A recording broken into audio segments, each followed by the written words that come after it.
Good morning twelfth class. बेटा आज हमारा अगला चैप्टर है जिसका नाम है चार्ली चैपलिन यानी हम सब। तो यहाँ पर हम चार्ली के बारे में पढ़ेंगे, चार्ली के जीवन के बारे में, जो कि एक कलाकार थे और उन्होंने अपनी कला के माध्यम से लोगों को और बच्चों को हंसाया। वो एक हास्य कलाकार हैं। उनकी फिल्में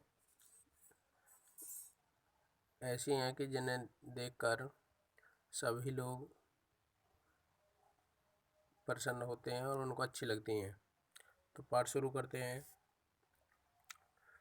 अगर यह वर्ष चैपलिन की जन्म शती का न होता तो भी चैपलिन के जीवन का एक अति महत्वपूर्ण वर्ष होता, क्योंकि आज उनकी पहली फिल्म मेकिंग ए लिविंग के 75 साल पूरे होते हैं। पौन शताब्दी से चैपलिन की कला सारी दुनिया के सामने है तथा 5 पीढ़ियों को मुग्ध कर चुकी है। समय, भूगोल तथा संस्कृतियों की सीमाओं से खिलवाड़ करता हुआ चैपलिन आज भारत के लाखों बच्चों को हंसा रहा है, जो उसे अपने बुढ़ापे में भी याद रखेंगे। पश्चिम में तो बार बार चार्ली चैपलिन का पुनर्जन्म होता ही है।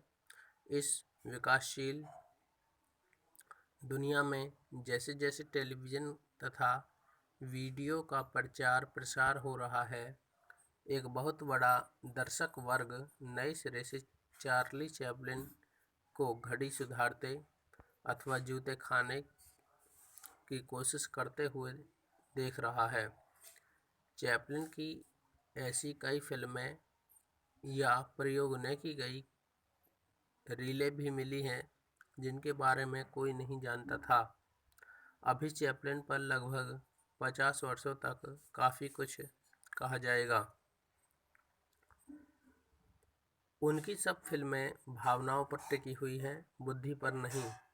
Metropolis, cabinet of doctor Caligari, last year in Marienbad, the रोबंतशील, द सैक्रिफाइस जैसी फिल्में दर्शकों से एक उच्चतम एहसास की मांग करती हैं।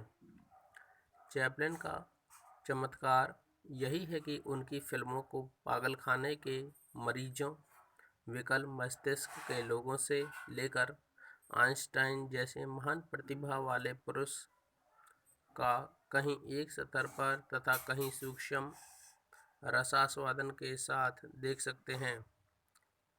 चैपलिन ने न केवल फिल्म कला को लोकतांत्रिक बनाया, वरन दर्शकों की वर्ग एवं वर्ण व्यवस्था को तोड़ा। यह अकारण नहीं है कि जो भी आदमी समूह या तंत्र असमानता नहीं मिटाना चाहता, वह अन्य संस्थानों के अतिरिक्त चैपलिन की फिल्मों पर भी हमला करता है। चार्ली भीड़ का वह बच्चा है जो इशारे से यह बतला देता है कि राजा भी उतना ही नंगा है जितना कि मैं हूँ, और उस पर भीड़ हंस देती है। कोई भी शासक अथवा तंत्र जनता का अपने ऊपर हंसना पसंद नहीं करता। परित्यक्ता और दूसरे दर्जे की स्टेज अभिनेत्री का बेटा होना, बाद में भयावह गरीबी तथा माँ के पागलपन से संघर्ष करना, साम्राज्यवाद, औद्योगिक क्रांति, पूंजीवाद और सामंतशाही से मगरूर एक समाज द्वारा दुराया जाना, इन सब से चैपलिन को ये सब जीवन मूल्य मिले जो करोड़पति होने के बाद तक उनमें रहे। अपनी नानी की ओर से चैपलिन खानाबदोशों से जुड़े हुए थे तथा यह एक सुदूर रूमानी संभावना बनी हुई है कि शायद उन खानाबदोश स्त्री में भारतीयता रही हो, क्योंकि यूरोप के जिप्सी भारत से ही गए थे तथा उनके पिता की तरफ से वे यहूदी थे। इन जटिल परिस्थितियों ने चैपलिन को हमेशा एक बाहरी घुमंतू चरित्र बना दिया। वे कभी मध्यवर्गीय अथवा उच्च वर्गीय जीवन मूल्य न अपना सके। अगर उन्होंने अपनी फिल्मों में अपनी सबसे प्रिय छवि ट्रैम्प, बद्दू, खानाबदोश, आवारागर्द की प्रस्तुति की है तो उसके कारण उनके अवचेतन तक पहुंचते हैं। तो देखिए बेटा, यहाँ पर लेखक कह रहा है कि चार्ली चैपलिन जो थे उनका जो जन्म हुआ था वह यूरोप में हुआ था और यूरोप में तो जन्म हुआ, लेकिन उनकी माता और जो उनके पिता थे वे जो थे वे अलग अलग देशों से थे,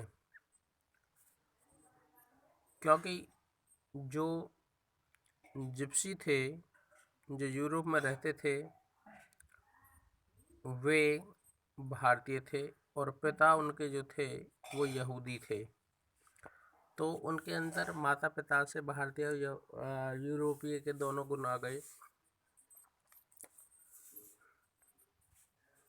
उन्होंने एक विशेष तौर से जो फिल्में बनाई हैं उनमें समाज में फैली जो है वर्ण व्यवस्था, यानी कि काले और गोरे का भेद, और वर्ग व्यवस्था यानी कि जातिगत भेदभाव को समाप्त किया है। इन सब को समाप्त करते हुए ही वे एक सफल अभिनेता बने हुए हैं। आगे देखते हैं। चैपलिन पर कई फिल्म समीक्षकों ने ही नहीं, फिल्म कला के उस्तादों तथा मानविकी के विद्वानों ने भी सिर धुने हैं तथा उन्होंने नेति नेति कहते हुए भी यह मानना पड़ा है कि अब चार्ली पर कुछ नया लिखना बड़ा कठिन होता जा रहा है।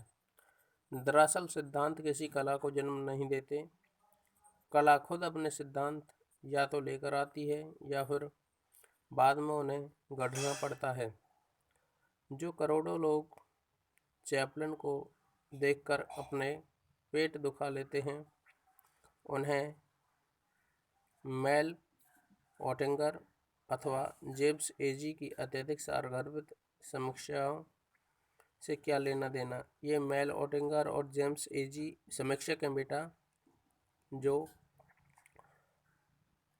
किसी कलाकार के ऊपर अपनी राय देते हैं, लिखते हैं।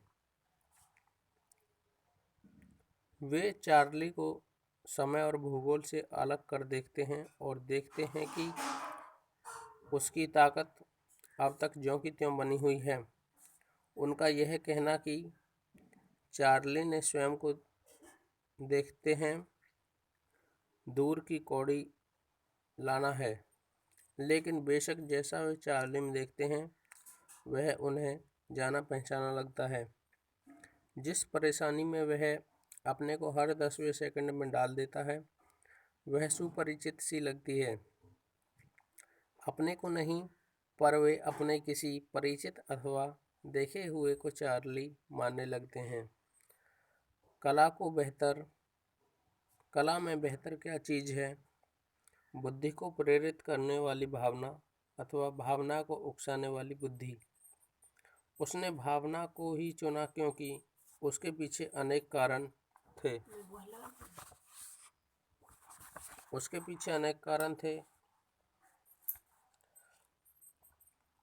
जैसे बचपन की 2 घटनाओं ने चार्ली पर गहरा प्रभाव डाला था। एक बार तो जब वे बीमार थे, उस समय उनकी माँ ने उन्हें भगवान ईसा मसीह का जीवन बाइबल से पढ़कर सुनाया था। ईसा मसीह के सूली पर चढ़ने के प्रकरण तक आते आते माँ तथा चार्ली दोनों ही रोने लगे।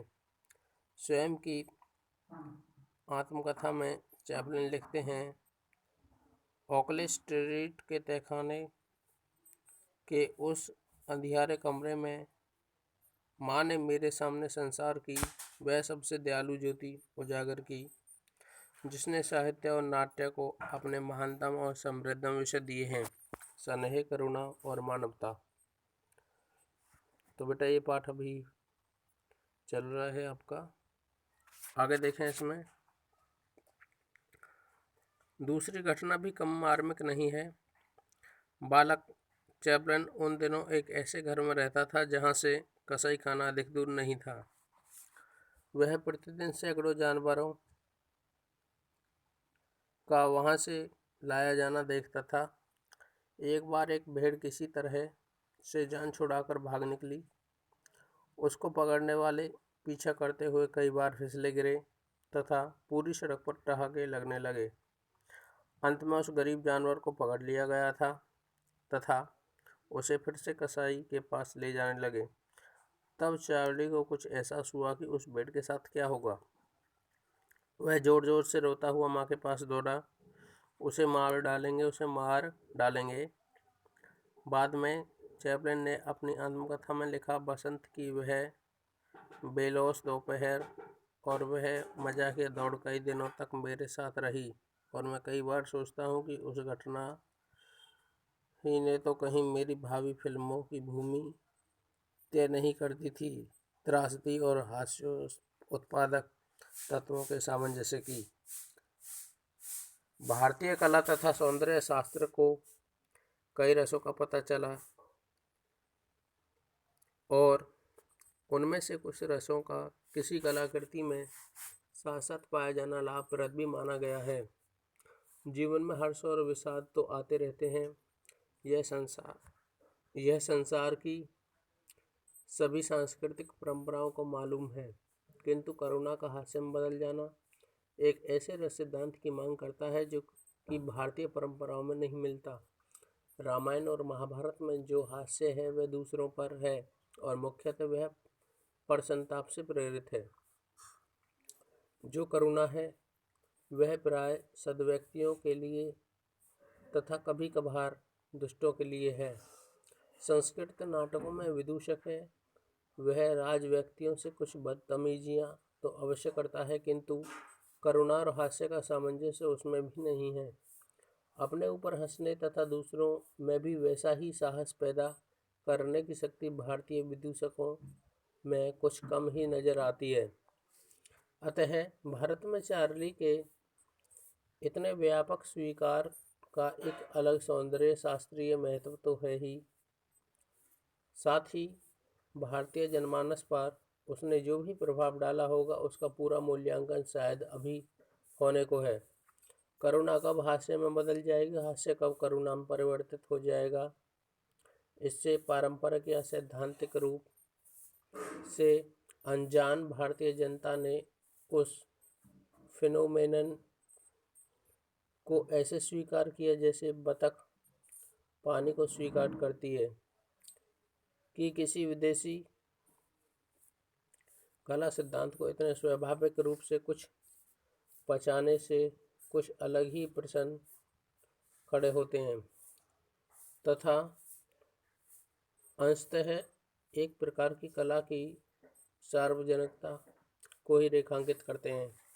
किसी भी समाज में गिने गिने लोगों को अमिताभ बच्चन अथवा दिलीप कुमार कहकर ताना दिया जाता है, किंतु किसी भी व्यक्ति को परिस्थितियों का औचित्य देखते हुए चार्ली अथवा जानी वाकर कह दिया जाता है। यह स्वयं भी एक स्वीकारोक्ति है कि आज हमारे बीच नायक कम है, जबकि हर आदमी दूसरे को कभी न कभी विदूषक समझता है। दरअसल मनुष्य स्वयं ईश्वर या नियति का विदूषक जोकर, क्लाउन या साइड किक है। यह अकारण ही नहीं है कि महात्मा गांधी से चैपलिन का खासा पट था तथा गांधी और नेहरू दोनों ने कभी चैपलिन का सानिध्य चाहा था। चार्ली चैपलिन के नितांत भारतीय सौंदर्य शास्त्र की इतनी व्यापक स्वीकृति को देखकर राज कपूर ने भारतीय फिल्मों का एक बहुत साहसिक प्रयोग किया। आवारा मात्र द ट्रैम्प का शब्दानुवाद ही नहीं था, वरन चार्ली का भारतीयकरण ही था। वह अच्छा ही था कि अभिनेता राज कपूर ने चैपलिन की नकल करने के आरोपों की कभी परवाह नहीं की। राज कपूर ने आवारा तथा श्री 420 के पहले फिल्मी नायकों पर हंसने की तथा स्वयं नायकों के अपने ऊपर हंसने की परंपरा नहीं थी। सन 1953-57 के बीच जब चार्ली अपनी गैर ट्रम्पनुमा अंतिम फिल्में बना रहे थे, तब राज कपूर चार्ली का युवा अवतार ले रहे थे। फिर तो दिलीप कुमार, शबनम बाबुल, कोहिनूर, गोपी लीडर, देव आनंद, 9/11, तीन देवियाँ, फंटूस, अमिताभ बच्चन, शम्मी कपूर, अमर अकबर एंथनी तथा श्रीदेवी तक किसी न किसी रूप से चार्ली का कर्ज स्वीकार कर चुके हैं। बुढ़ापे में जब अर्जुन ने अपने स्वर्गवासी मित्र कृष्ण की पत्नियों को डाकुओं से न बचा सके और हवा में तीर चलाते रहे, तो यह दृश्य करुण और हास्य उत्पादक था। किंतु महाभारत में केवल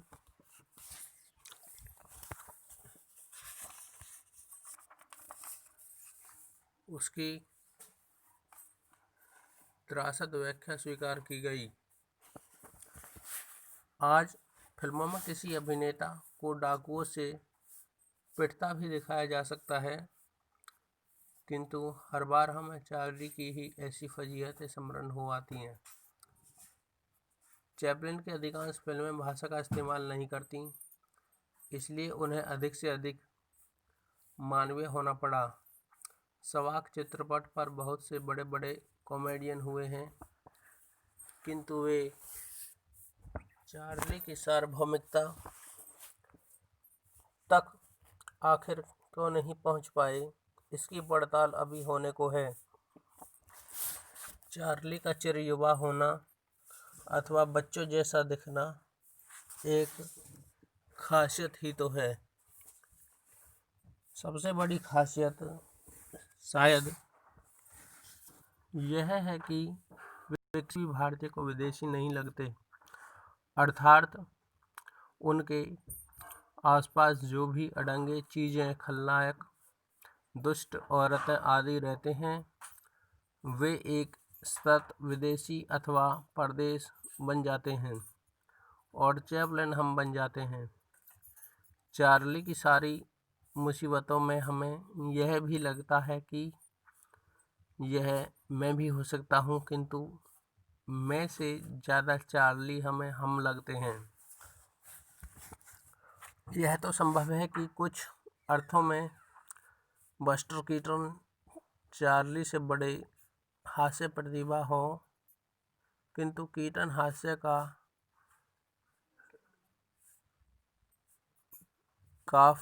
का है, जबकि चैपलिन प्रेमचंद के नज़दीक हैं।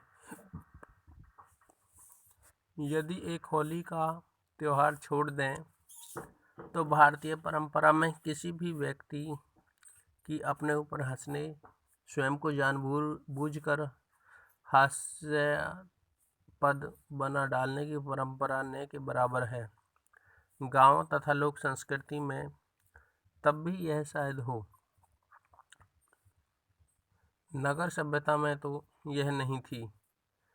चार्ली का भारत में महत्व यह है कि वह अंग्रेजों जैसे व्यक्तियों पर हंसने का मौका देते हैं। चार्ली खुद पर सबसे ज़्यादा तब हंसता है जब वह खुद को गर्वोन्मत्त, आत्मविश्वास से लबरेज, सभ्यता, सफलता, संस्कृति तथा उन्नति की प्रतिमूर्ति, दूसरों से अधिक शक्तिशाली तथा श्रेष्ठ, अपने वज्रादपि कठोरानी या मृदुनी कुसुमादपि पल में दिखलाता है। तब यह समझिए कि कुछ तो ऐसा होना ही चाहता है जिससे यह सारी की सारी गरिमा सुई चुभे गुब्बारे की तरह फुस हो उठेगी। अपने जीवन के अधिकांश भागों में हम चार्ली के टिली होते हैं, जिसके रोमांस सदा पंक्चर होते रहते हैं। हमारे महानतम पलों में कोई भी हमें चिढ़ाकर अथवा लात मारकर भाग सकता है। शूरवीर पलों में हम कलव्य तथा पलायन के शिकार हो जाते हैं। कभी कभार लाचार होते हुए हम जीत भी सकते हैं। मूलतः हम सब चार्ली हैं, क्योंकि हम सुपरमैन नहीं बन सकते। सत्ता, बुद्धिमत्ता, शक्ति, प्रेम और पैसे के चरमोत्कर्षों में हम सब आईना देखते हैं तो हमारा चेहरा चार्ली चार्ली हो जाता है। तो बेटा ये पाठ है, ये आपको पढ़ना है और ऑप्शन टाइप क्वेश्चन भी इसके करने हैं। Okay, thank you.